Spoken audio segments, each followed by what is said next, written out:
Hey guys, this is Matt with Grizzly-Outdoors. Today I'm going to cover what I've done to my my Glock 23 to convert it to 9mm. This is the Lone Wolf 9mm conversion barrel. It's been a good addition. It allows me to be able to shoot 40 and 9 just by switching out the barrels. And then you can shoot this set up completely for the 40. You won't have 100% reliability though, so I'll go through and show you what I did to make this 100% so it shoots both 40 and 9. The first thing I did was replace the recoil spring. This is the 9mm recoil spring. It's got the 0.34, I believe, and this is the 40 is the 0.33. So you want to get rid of that one. Maybe put that in when you're shooting the 40, but I switched to the 9. So that's a recoil spring. And then I replaced this guy. This is the extractor, or the ejector, not the extractor, the ejector. And this your recoil, or your trigger return spring goes in here, and then all that good stuff. You can see where it would go in here. All you gotta do for that is remove the pin here, pull out your trigger bar, and this pin back here to pull all this housing out. It comes out real easy.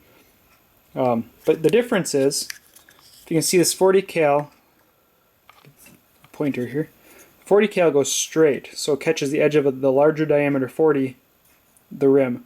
With the 9mm, it comes in, so it catches more of the 9. The problem I was having with this is this would barely catch the 9mm, and you'd get a lot of malfunctions. It shot, like I said, maybe 70-some%, but there was a lot of malfunctions, and for concealed carry, that's not acceptable. So by putting this 9mm extractor in, or ejector, sorry, it fixed that.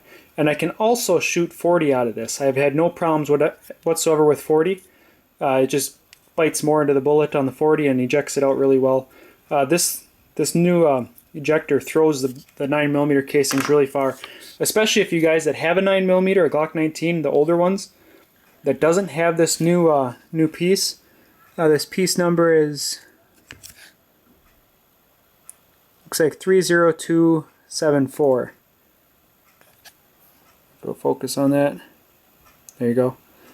But that fixes it. My sister had the older Gen 4 Glock when they first came out with the old extractor, and putting this in there fixed that. So those are the only two modifications I've had to do to make this 100% reliable, and then also running 9mm magazines. It will work on the 40s. They're a little loose in there, but for concealed carry you want to make sure you're running 9mm mags. So with those three things, you know, running the 9, switching out the spring, and then this guy putting the new one in, you'll have no problems whatsoever. I didn't have any problems with the 40 spring, but I don't limp wrist at all. When my wife would shoot it though, she would get a lot of jams. That's the reason I replaced the spring to the 9. So that's all there is to it. Real simple to switch out. Tons of videos on YouTube on how to do that. Like I said, you just pull this pin and this pin, pull out your trigger bar, and this whole assembly comes out. You just put it back together the way it came with the new part. Real simple. So hopefully this helps somebody. I had a question, Rock Glock 23, I had a question on what I switched in here to make it usable with the 9mm barrel. Again, this is a great addition to any Glock. It allows you, especially right now, you know, if I go to the store and they only have 40 cal, I can buy it. I can go shoot.